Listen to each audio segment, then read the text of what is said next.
Bonjour à tous et bienvenue dans cette vidéo dans laquelle je vais vous parler de l'Omnibus Savage Swords of Conan volume 1. Là où est la jaquette, donc j'ai pris la variante de Barry Windsor Smith.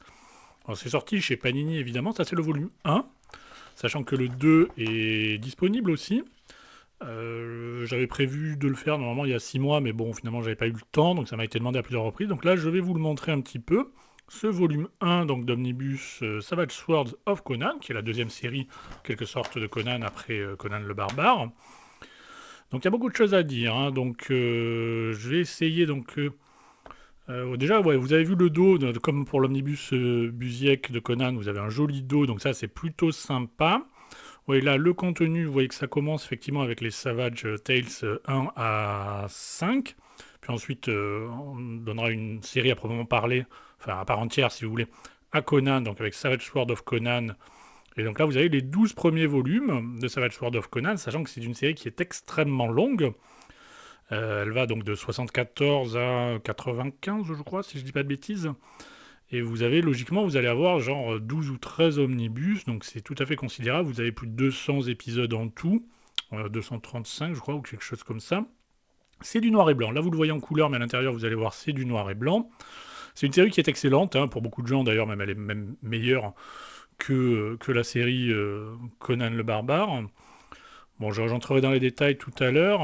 Il y a pas mal de singularités, notamment celle-là où elle n'était pas soumise au Comic Code. C'était des magazines en fait, hein. C'était des magazines un peu plus larges d'ailleurs, on va en parler. Donc ça, c'est la jaquette.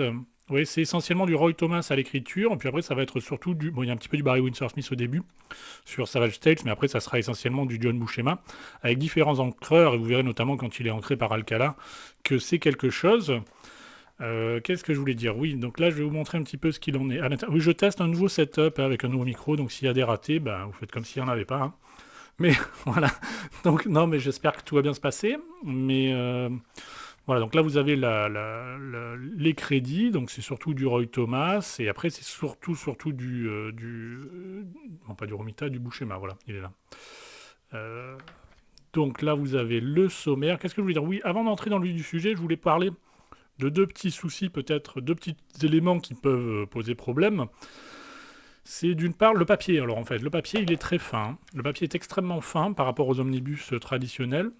Donc du coup, on voit un petit peu au travers. Je ne sais pas si ça se verra là à l'image, je ne suis pas sûr. Mais c'est vrai que le papier est très fin, un peu comme les omnibus US, si vous voulez. Donc parfois on voit un peu en transparence, je ne sais pas si ça se voit à l'image, c'est un chouïa gênant sur les épisodes de Barry Windsor Smith, après sur ceux de John Buscema, là c'est toujours du Barry Windsor Smith, mais ceux de John Buscema, surtout ceux qui sont ancrés par Alcala, franchement pour moi c'est pas un souci, parce que bon l'ancrage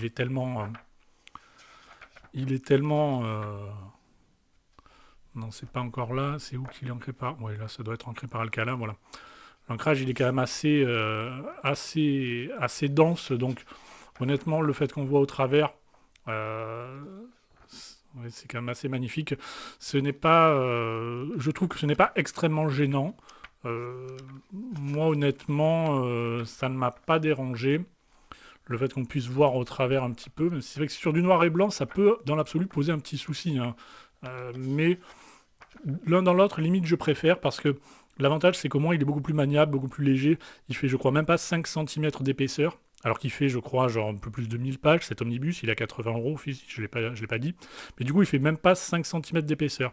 Donc, si vous comparez par exemple à l'omnibus Ultimate Spider-Man volume 1 qui fait moins de pages et il fait 7 cm d'épaisseur, voilà, c'est quand même beaucoup plus maniable, et puis vous avez moins de risques qui s'affaissent aussi le corps du texte, parce que franchement, les gros omnibus, quand ils ont des papiers très épais, on peut trouver ça très sympa, mais franchement, vous avez intérêt vraiment à mettre des choses en dessous pour les caler, ou alors les mettre à l'horizontale, parce que sinon, genre l'omnibus Ultimate Spider-Man volume 1, je trouve qu'il s'affaisse vachement, quoi. Bref, donc ça, c'est le premier point que je voulais évoquer, le papier est assez fin. Ensuite, oui, il y a un autre truc qui m'avait été... Ah mince, j'ai oublié son pseudo. Mince, je crois que c'est Berserk, je crois, ou je sais plus qui m'avait signalé effectivement que les dessins étaient, la pagination, si vous voulez, c'était assez petit, si vous voulez, pour de l'omnibus, vous voyez. Ce qui fait que, et c'est effectivement parce qu'alors, on l'avait mesuré d'ailleurs, donc là, j'ai pas refait les mesures, mais si vous voulez, s'il y a des grosses marges en haut et en bas, ce qui fait qu'en fait, la partie dessinée, si vous voulez, elle est en fait très petite et elle est similaire à celle, ça c'est un Epic Collection standard, et vous voyez que la partie dessinée de l'omnibus est similaire, voire même limite peut-être voilà, 1 millimètre plus petit, parce que vous avez des grandes bandes en haut et en bas, ce qui peut être un peu gênant. Enfin, après c'est joliment fait, hein. Je trouve que la mise en page est jolie, vous voyez ça, avec chaque fois il y a 2 bandeaux un peu colorés, et ça c'est lié au fait qu'en fait c'était du format magazine qui était plus large, si vous voulez. Et donc, pour le faire rentrer, ben, ils ont pas pu, ils ont été obligés de réduire aussi la hauteur s'ils n'allaient pas non plus étirer le comics.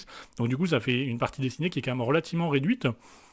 Alors, c'est un peu dommage, surtout avec des dessins comme ça qui sont quand même absolument incroyables.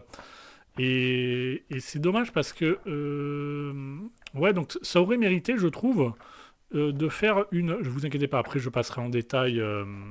Je passerai en détail. Voilà, je voulais trouver une belle page quand même. Ouais, ça c'est bouchément ancré par Alcala, j'imagine, a priori. C'est absolument incroyable. C'est très dense. Hein, il y a un côté gravure à la Gustave Doré qui est magnifique, quoi. Mais oui, qu'est-ce que je disais? Oui, oui. Donc le format original était plus large. Donc là, ça aurait été judicieux, si vous voulez, de sortir ces omnibus dans un format à part, un peu plus large, un peu plus grand, pour pouvoir proposer des dessins effectivement plus, un peu plus grand tout simplement. D'autant plus que c'est quelque chose que, bon, faire des éditions spéciales pour un volume, c'est quelque chose qu'ils font Panini, puisqu'ils l'ont fait pour le Craven, ils l'ont fait pour les Omnibus La Providence, ils ont fait un format spécial, ils l'ont fait aussi pour le truc King Conan Colossal, ou je ne sais plus quoi, qui est encore un autre format, un nouveau format. Alors que pour toutes ces éditions, objectivement, il n'y a pas de raison, si vous voulez, liée aux comics, de faire un format spécifique. Hein. Ils auraient très bien pu le sortir dans un omnibus lambda. Hein. Alors que là, il y avait quand même une vraie raison objective liée au format d'origine du comics, d'en faire une édition spéciale, donc potentiellement un peu plus large. Et je pense que ça aurait été judicieux. Là, ils ont suivi exactement ce qu'a fait Marvel aux États-Unis avec les omnibus Savage Sword of Conan. C'est regrettable. J'aurais aimé, moi, un format un peu spécial, un peu plus large, un peu plus grand, pour pouvoir apprécier ces dessins qui sont quand même juste une tuerie. Et bon, je pense que donc c'était pas infaisable. Et si on pense par exemple à ce qu'a fait Urban l'an dernier avec les Urban, les Limited, là, vous voyez, bon, le Harleen, il était plus large que les autres, quoi. Je veux dire, bon, les gens ils se sont pas immolés devant le siège d'Urban, hein. Je veux dire, c'est quelque chose, ça peut se faire, hein, si on veut. Donc ça, c'était le deuxième point que je voulais évoquer, avant d'entrer dans le vif du sujet, de vous montrer un peu tout ça. Troisième point que je voulais évoquer, c'était le fait que donc cette édition, en fait, ces épisodes-là de Conan, ils sont sortis déjà dans la collection, je crois, les chroniques de Conan, que je n'ai pas personnellement. Et c'est vrai que bon, ça peut être un peu frustrant parce que du coup, pour les gens qui... Parce que, évidemment, comme toujours, il y a genre une quarantaine de volumes ou quelque chose comme ça. Et genre, j'ai regardé si je voulais acheter les premiers pour savoir en fait, est-ce que je passe quoi, par l'omnibus ou par l'édition des Chroniques de Conan.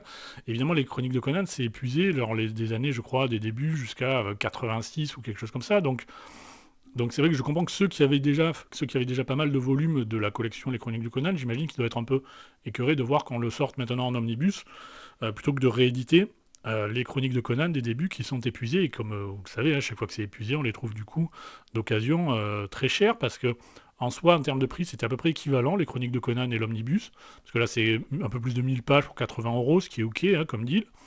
Et les Chroniques de Conan, c'était, je crois, du 300 pages à peu près en moyenne, hein, grosso modo, pour à peu près 30 euros. Donc c'était, allez, on va dire kiff-kiff, quoi. Sauf que du coup, comme vous avez plein d'années au début qui sont épuisées, bah forcément, après, vous allez les trouver à 50 balles sur eBay et compagnie, ce qui est un peu frustrant.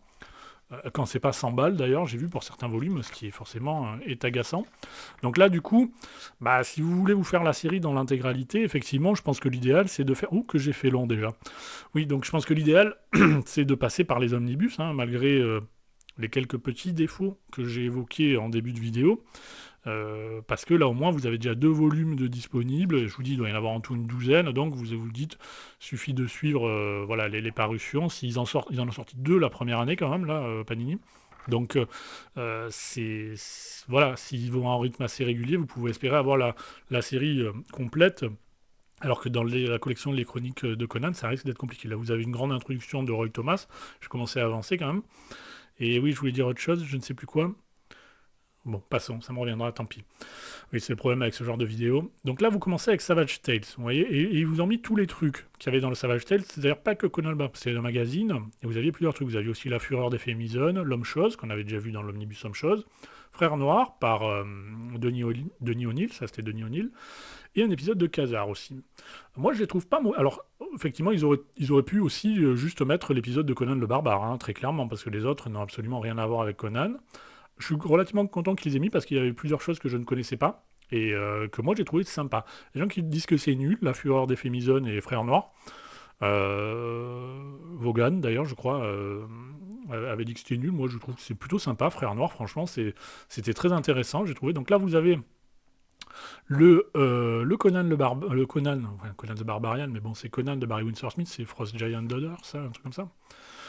Oui, donc ça, c'est cet épisode-là, donc qui est en noir et blanc par Barry Windsor Smith. Vous le connaissez peut-être parce que là, donc il était dans le premier Savage Tales. Il a été réédité dans la série régulière Conan le Barbare. Ça, c'était en 71. Il a été réédité en 72 dans le Conan le Barbare 16, je dirais, si je ne dis pas de bêtises. 16 ou 13, mais je crois que c'est 16. Et il avait été réédité donc en un an plus tard, je crois, en le colorisant et en supprimant les légères nudités qu'on peut voir là. C'est-à-dire que ça, par exemple, c'était censuré parce que, donc, comme je vous ai dit, ces magazines-là n'étaient pas soumis à la Comics Code Authority, contrairement à la série Conan le Barbare. Donc du coup, il y a des petits trucs là qui étaient floutés. De toute manière, je trouve sincèrement que ça rend mieux en noir et blanc. Ouais, donc ils avaient, dans la réédition, ils avaient censuré, ils avaient colorisé et ils avaient rajouté aussi une page en premier là. On en reparlera. Donc ça, ouais, c'est du Barry Windsor Smith, c'est excellent, mais je pense que c'est une histoire qui est relativement connue. Donc je vais passer assez vite. Après, vous aviez ça, Fury of the Femizone. C'est du Stanley, oui, c'est Stanley et John Romita. C'est un petit truc, moi j'ai trouvé ça plutôt sympa. Je vous dis, il y en a qui disent que c'est nul, je trouvais ça marrant. Bon, je trouvais qu'il y a un petit côté Planète des Singes, en fait, avec les hommes qui qui ont presque régressé, enfin bon, c'est une société qui est dominée par les femmes et les hommes ont régressé. Après, vous aviez effectivement l'épisode de l'homme-chose qu'on avait vu dans l'omnibus du même nom. Donc ça, je passe vite. Ensuite, vous aviez voilà, Black Brother, qui était donc par Denis O'Neill, et qui était donc un personnage de couleur, effectivement, et ça évoquait des problèmes politiques. Enfin, en tout cas, on voyait que ça pouvait développer des problématiques politiques potentiellement intéressantes vis-à-vis des relations entre l'Occident et l'Afrique, et franchement, je trouvais ça assez intéressant. Moi, je trouve pas du tout que ce soit nul, donc je suis bien content de l'avoir lu. Cet épisode. Et après, vous aviez un épisode de Khazar, qui lui, je trouve, est effectivement pas dingo. Et d'ailleurs, je sais pas si ceux qui l'ont lu, moi, il y a un truc qui m'a marqué, c'est que dans tous ces épisodes-là, qui n'ont rien à voir les uns avec les autres, hein, à chaque fois, il y a une constante, c'est qu'à chaque fois, il y a des relations quand même très conflictuelles entre les hommes et les femmes. C'est un peu toujours le ressort scénaristique, c'est-à-dire que soit vous avez une femme qui va trahir les hommes, soit vous avez en tout cas une grosse tension entre l'agente masculine et féminine. Donc voilà, je sais pas s'il y avait... voilà, je sais pas, je vais pas suranalyser, mais quand même, en tout cas, c'est la constante scénaristique de ces épisodes, j'ai trouvé. Bref, ensuite, on enchaîne avec le Savage Tales 2, donc pareil, c'est toujours Barry Windsor Smith au dessin, comme vous voyez, c'est excellent. Là, il y a un côté très peinture pré-raphaélite au niveau de la coupe, le cheval et tout machin. Ça, c'est plutôt cool, hein, ça, il n'y a pas de problème. Les histoires, elles sont très sympas. Vous avez beaucoup d'articles comme ça, effectivement. Il va peut-être falloir que j'accélère quand même, 13 minutes. Vous avez beaucoup d'articles sur Robert Howard, etc. Très orientés sur Conan, sur la mythologie. Franchement, les Conan sexuels, ils vont être à fond. Là, pareil, vous avez un épisode donc, de Dark Tomorrow, ça n'a rien à voir avec Conan. Bon, c'est pas mauvais, hein, c'est sympa. Moi, je suis content de les avoir lus, mais bon, ils auraient pu aussi s'en passer. Je pense que personne n'aurait crié au vol, hein, très clairement. Là, ça doit être un petit poème. Vous avez plein de petits trucs comme ça, hein, donc c'est évidemment du bonheur. Plein d'articles sur Conan, sur l'univers, etc. Ils sont quasiment tous traduits. Hein. Il n'y a que généralement les pages des lecteurs qui ne sont pas traduites. Là, on est Savage Tales 3, on est toujours sur la même équipe a priori, donc je passe relativement vite. Donc voilà. Là, ça a changé, on est passé sur quoi? On est Savage Tales numéro 4, ça va aller jusqu'au 5, je crois. Oui, si j'ai pas de bêtises. Donc vous avez les articles, etc. Voilà, vous avez... Alors, exceptionnellement, vous avez des trucs qui vont un peu au-delà, pardon, de Conan. Par exemple, là, sur Jason et les Argonautes. Je vais pas vous mentir, j'ai pas tout lu, hein. Donc voilà. Donc effectivement, il y a beaucoup d'articles. Bon, pour les... Ouais. Vous inquiétez pas, des trucs comme ça, il y en a quand même relativement peu. Dans l'immense majorité des cas, c'est très très centré sur l'univers de Conan, hein, vous inquiétez pas. Ensuite, on arrive... Donc on est toujours sur du Barry Windsor Smith avec Savage Tales 4. Ok, j'avance un peu. Vous avez le 5, qui est le dernier épisode dans lequel il y aura Batman, a priori. Batman, putain, mais sérieux quoi. Oh la fatigue. Non mais il faudrait que je fasse des pauses en fait. À partir de 15 minutes, j'ai commencé à dire n'importe quoi. Bref. Alors, donc, on va y arriver. Là, vous avez Jim Starlin et Al Milgrom. Très...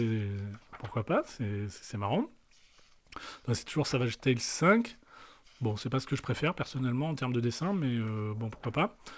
Et après, voilà. Donc, alors vous avez beaucoup d'articles aussi comme ça de Roy Thomas sur la vie un peu chaotique de Savage Tale, l'apparition, etc., annulée, relancée, etc. Comment... Donc c'est très intéressant pour les gens qui aiment cette période. L'épisode de Khazar, évidemment, par Buscema, donc ça c'est du grand classique. Hein. Ça c'est du grand classique. Mais là encore, c'est un épisode de Khazar qui n'a rien à voir avec Conan. Donc ne inquiétez pas, c'est que sur les Savage Tales, hein, quand vous allez avoir des épisodes qui ne sont pas liés à Conan. Là, vous avez les mails donc, qui ne sont pas traduits, donc voilà. Bon, j'ai pas tout lu non plus, mais là, ouais, il y a des trucs marrants aussi parfois quand les lecteurs, les gens parfois ils disent des trucs là. C'est genre, c'est the best reading I've ever done, save for Proust in the French. Ok, donc c'est le meilleur truc qu'il a lu à part Proust. Ok, Proust, hein? N'importe quoi. Enfin bon, pardon. Après, donc ça enchaîne avec, on va lui donner sa série à part entière à Conan, dans Savage Sword of Conan 1 en 74, et le magazine Savage Tale va être recentré autour de Khazar, et on va rajouter Braque le barbare, qui est aussi un truc de Sword and Sorcery. Et là, vous avez donc, c'est toujours du Roy Thomas, j'imagine, oui, voilà, avec Buscema et Pablo Marcos à l'ancrage. Et comme vous voyez, c'est du Buscema qui est quand même assez classique, qui est magnifique, hein. Tout est magnifique. Alors, c'est une tuerie du début à la fin, hein, au niveau des dessins, vous inquiétez pas. Les histoires, bon, c'est sympa à lire. Je vais pas vous mentir, c'est souvent des histoires. Le premier épisode, c'est avec Red Sonja. Bon, et c'est vrai qu'il y a beaucoup d'histoires. Alors, elles se répètent pas, mais c'est quand même un peu toujours les mêmes thématiques qui reviennent, hein. C'est toujours, enfin, c'est souvent, on va dire, Conan qui arrive, qui va tuer le chef adverse ou le méchant sorcier et qui va repartir avec une femme. c'est pas, c'est pas le plus grand comics féministe du monde, hein, on va pas se mentir. Mais non, c'est très sympa à lire, c'est très agréable à lire et vraiment les dessins, c'est une dinguerie du début à la fin. Donc là, ils ont réédité après, dans le premier Savage Sword of Conan, le Frost Giant Daughter, donc de Barry Windsor Smith, avec la première page donc, qui avait été rajoutée dans la réédition de 72 dans le Conan le Barbare numéro 16, je crois. Et alors, ce qui est marrant, et donc là, on pourrait se dire pourquoi ils l'ont mis 2 fois et tout, ils sont tarés ou quoi, on l'a déjà eu cette histoire. Bah, disons qu'il n'y avait pas dans le premier la page là. Et alors, il y a aussi un truc, c'est que je trouve là, je sais pas ce qui s'est passé, mais dans cette réédition, dans le Savage Sword of Conan 1, c'est assez dégueulasse. Je sais pas si je vais y arriver là avec mon setup. Euh, c'est assez dégueulasse, vous verrez que la définition et le, c'est assez pourri, quoi. Je sais pas si vous allez bien voir. Oui. Donc, je sais pas ce qu'ils ont utilisé dans là, à droite, vous avez la réédition dans Savage Sword of Conan.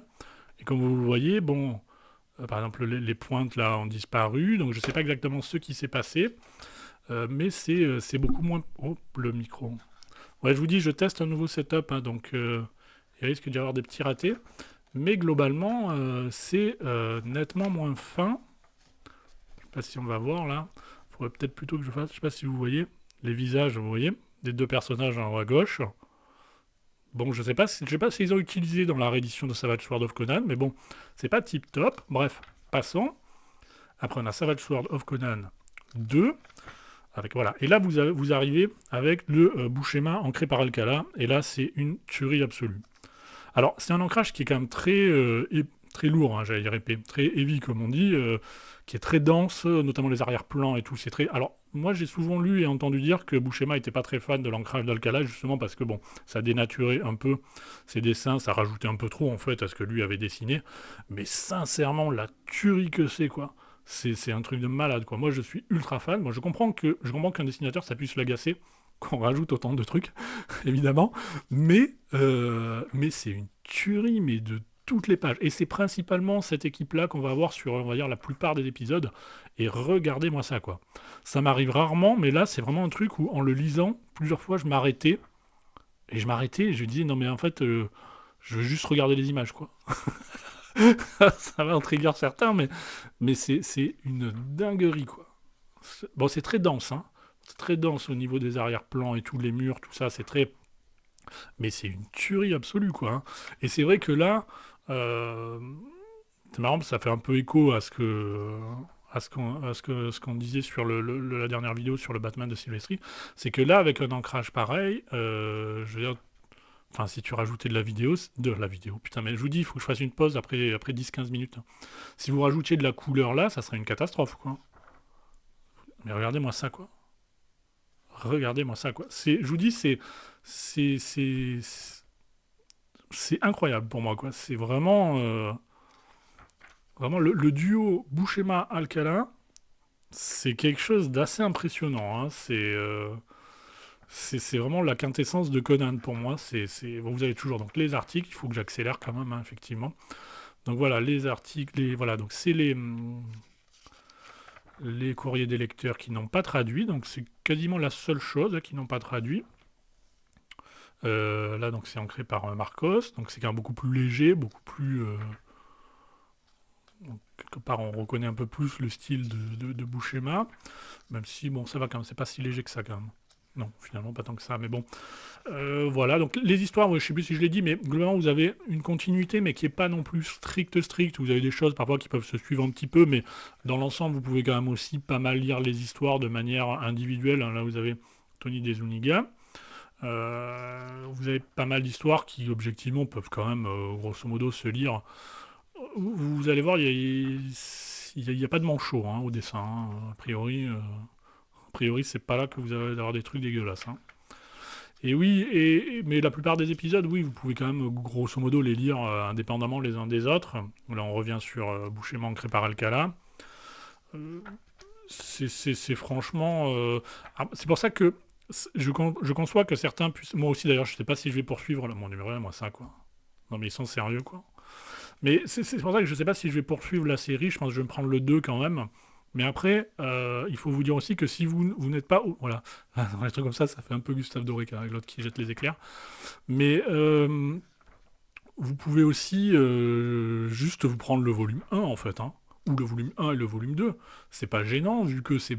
Enfin, c'est pas non plus une histoire... voilà, enfin, je vous dis, vous avez quand même pas mal d'épisodes, vous pouvez les lire indépendamment, il y a quand même pas trop de problèmes, quoi. L'homme singe.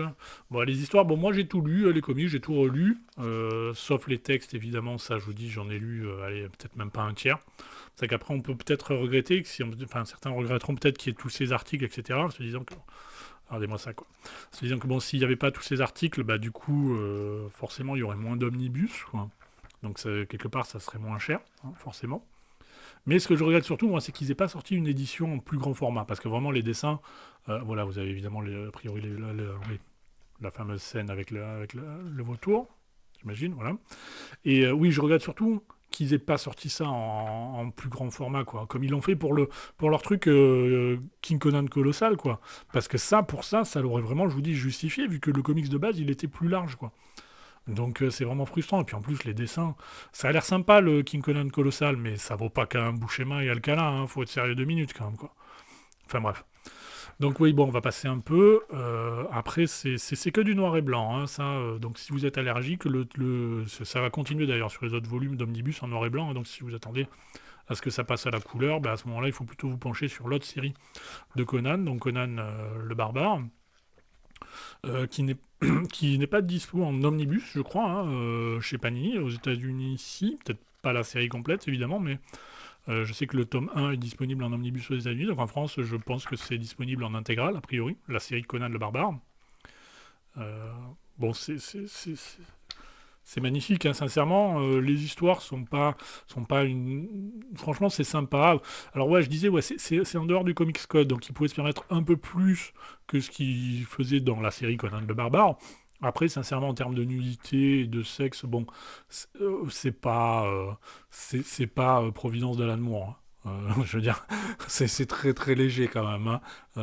Ça n'a rien à voir, hein. Ça reste juste, voilà, enfin, ce genre de choses, quoi. Donc c'est, bon, c'est pas toujours d'un goût incroyable. Ça, je veux bien en convenir éventuellement, mais voilà, là, bon, ça c'est quelqu'un d'autre, ouais, je sais plus qui c'est. En plus, là, le micro, j'arrive pas à voir. Alex Nino, voilà. Bon, c'est expérimental, on va dire, hein, mais pourquoi pas?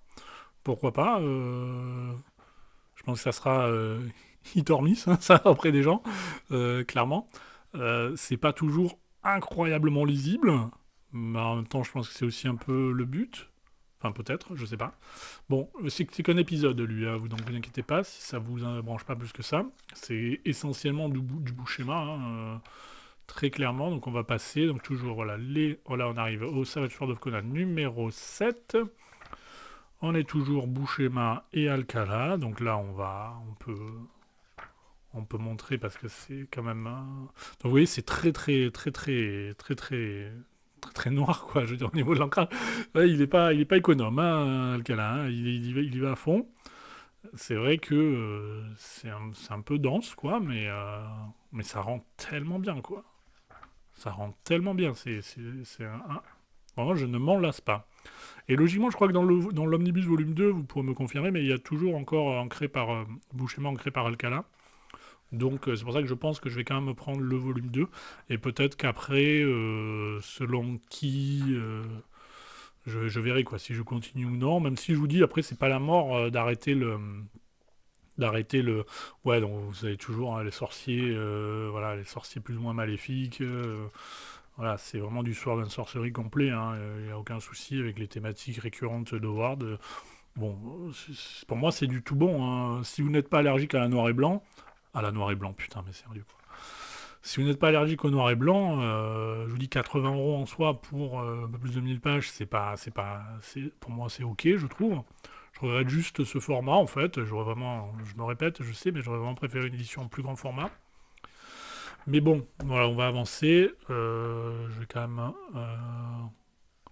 Bon, après, ouais, vous avez ça aussi. Voilà, ça c'est une sorte de frise d'historique dessinée par Walt Simonson. Donc ça c'est marrant pour le voir. Donc ça c'est du 75. Donc c'est en plusieurs épisodes tout du long.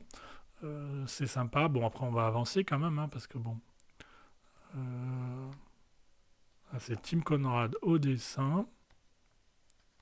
Voilà, vous avez plein d'articles comme ça sur les dieux anciens de l'âge iborien et tout. Bon, c'est cool, hein, c'est cool, hein. Après, je vous garantis pas que je vais tout lire, hein. Sincèrement, c'est un poème. Bon, ça, je suis un peu moins fan des dessins. Euh, après, non, vous avez beaucoup de contenu. Franchement, ça les vaut, hein. Puis, de toute manière, je vous dis, je crois qu'actuellement, il n'y a pas énormément le choix si vous voulez vous faire cette série, hein. C'est l'omnibus ou rien, a priori, hein. Donc, bon, ouais, pourquoi pas, pourquoi pas. Après, à vous de voir. Je vous dis, si le noir et blanc ne vous gêne pas, mais logiquement, si vous êtes sur la chaîne, c'est que ça doit pas. Oh, ça craque. Pourtant, je l'ai quand même lu, quoi.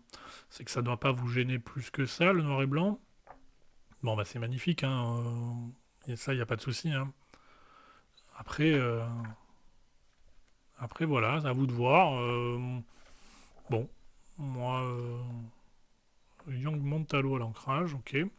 Non, non, c'est du pur Conan, donc c'est plutôt bien. Voilà, je vais. Vous avez aussi un peu. Alors, ils ont quand même rajouté un peu des bonus à la fin. C'est toujours. Ah ouais, mais c'est incroyable ça, hein. C'est vraiment. Vraiment ça, quoi. Incroyable. Bref. À la fin, vous avez encore des petits bonus, parce que toujours là, ça c'est des trucs dessinés par Walt Simonson.